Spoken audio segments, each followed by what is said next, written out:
Taste the Daily. தூய்மை பணியாளர்களுக்கு குறைந்தபட்ச ஊதிய நிர்ணய சட்டத்தின் அடிப்படையில் ஊதியம் வழங்க வேண்டும் என்ற உயர்நீதிமன்ற தீர்ப்பை சென்னை மாநகராட்சி இதுவரை அமல்படுத்தாததை கண்டித்து மாநகராட்சி தலைமை அலுவலகத்தில் தூய்மை பணியாளர்கள் உண்ணாவிரத போராட்டத்தில் ஈடுபட்டுள்ளனர். இது பற்றிய கூடுதல் தகவல்களை தருகிறார் செய்தியாளர் கோபாலகிருஷ்ணன். வணக்கம் கோபாலகிருஷ்ணன், உங்களிடம் இருக்கும் தகவல்களை சொல்லுங்க.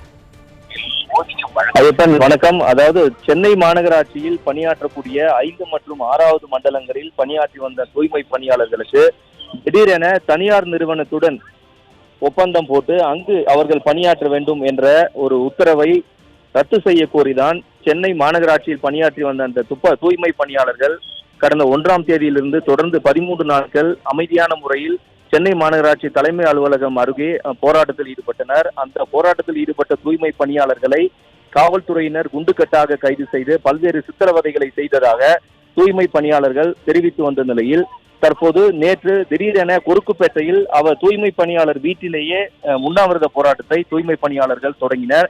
இந்த நிலையில்தான் தற்போது 2வது நாளாக தூய்மை பணியாளர்கள் சிவப்பு நிறத்தில் உடை அணிந்து கொண்டு தங்களது நியாயமான கோரிக்கையான அந்த பணி நிரந்தரம் என்ற ஒற்றை கோரிக்கையை வலியுறுத்தி 2வது நாளாக சென்னை மாநகராட்சி தலைமை அலுவலகம் இருக்கக்கூடிய இடத்துக்கு பின்புறம் ஊர் மார்க்கெட் வளாகத்தில் 2வது நாளாக இந்த உண்ணாவிரத போராட்டத்தில் தூய்மை பணியாளர்கள் ஈடுபட்டு வருகின்றனர்.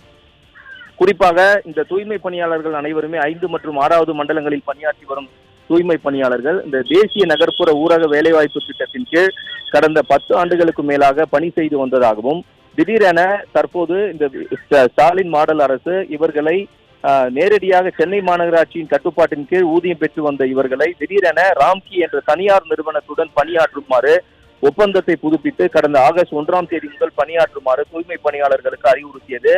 இந்த ஸ்டாலின் மாடல் அரசின் உத்தரவை ஏற்றுக்கொள்ளாத தூய்மை பணியாளர்கள் தான் அமைதியான முறையில் பல்வேறு கட்டங்களாக போராட்டங்களை நடத்தி வந்த நிலையில் காவல்துறையினர் இவர்களது போராட்டத்தை ஒடுக்கும் நோக்கத்தோடு இவர்களை கைது செய்வது, நள்ளிரவில் விடுவிப்பது போன்ற தொடர் நடவடிக்கைகளில் ஈடுபட்டு வருகிறது.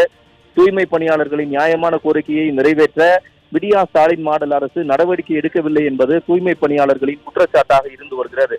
நேற்று குறுக்குப்பேட்டையில் அவரவர் வீட்டில் தூய்மை பணியாளர்கள் உண்ணாவிரத போராட்டம் நடத்தி வந்த நிலையில் அவர்கள் அனைவரையுமே குண்டுக்கட்டாக கைது செய்து திடீரென ஆங்காங்கே தனியார் மண்டபத்தில் அடைத்து வைத்து நள்ளிரவு 1:30 மணி அளவில் பெரம்பூர் பகுதியில் இறக்கிவிட்டதாகவும் அவர்கள் செய்வதறியாது தவித்து என்ன செய்வது என்று தெரியாததால் மீண்டும் தாங்கள் பணி செய்த இந்த சென்னை மாநகராட்சி அலுவலகத்துக்கு பின்னால் வந்து இந்த அமைதியான முறையில் இந்த உண்ணாவிரத போராட்டத்தை தொடங்கி இருக்கின்றனர்.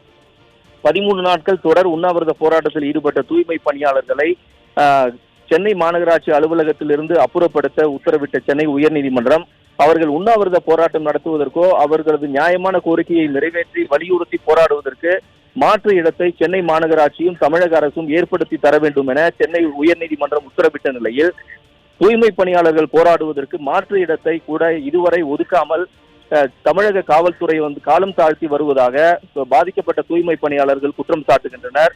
தங்களது நியாயமான கோரிக்கை பணி நிரந்தரம் என்ற திமுக தேர்தல் அறிக்கையில் அளித்த வாக்குறுதியை நிறைவேற்ற கோரி அமைதியான வழியில் போராட்டம் நடத்தி வரும் தங்களை ஒடுக்க காவல்துறையினர் தொடர்ந்து முயற்சித்து வருவதாகவும் ஆனால் தங்களது கோரிக்கை நிறைவேறும் வரை இந்த உண்ணாவிரத போராட்டம் தொடர்ந்து நீடிக்கும் என்று தூய்மை பணியாளர்கள் அறிவித்திருக்கின்றனர். காவல்துறையினர் எங்களது போராட்டத்தை தொடர்ந்து ஒடுக்க நினைப்பதாகவும் ஆண் காவலர்களை வைத்து பெண் தூய்மை பணியாளர்களை கைது செய்யும் சட்டவிரோதமான செயலில் காவல்துறை ஈடுபடுவதாகவும் உண்ணாவிரத போராட்டத்தில் ஈடுபட்டு வரும் தூய்மை பணியாளர்கள் வேதனை தெரிவித்துள்ளனர். கைது செய்யப்பட்ட தூய்மை பணியாளர்கள் நள்ளிரவு 1:30 மணி அளவில் ஆங்காங்கே இறக்கி விடுவதாகவும் தங்களது போராட்டத்தை ஒடுக்கும் நோக்கத்தோடு காவல்துறையினர் செயல்படுவதாகவும் தங்களை மிரட்டுவதாகவும் போராட்டத்தில் ஈடுபட்டு வரும் தூய்மை பணியாளர்கள் வேதனை தெரிவித்துள்ளனர். ஐயப்பன், நன்றி தகவல்களுக்கு.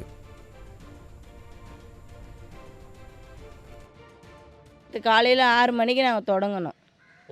ஆமாம், கொருக்குப்பேட்டில் அம்பேத்கர் நாளில் நேற்று காலையில் 6 மணிக்கு தொடங்கி இன்றைக்கி 2வது நாள். வெறும் நாங்கள் தண்ணி மட்டும்தான் குடிக்கிறோம், மற்றபடி நாங்கள் எதுவுமே யாரும் சாப்பிடல. நாங்கள் 13 பேரும் 2000 குடும்பம். எங்கள் 13 பேரை யோசிக்காதீங்க. 2000 குடும்பத்தை மனசில் வச்சு உடனடியே அதுக்கு ஒரு நடவடிக்கை எடுங்க.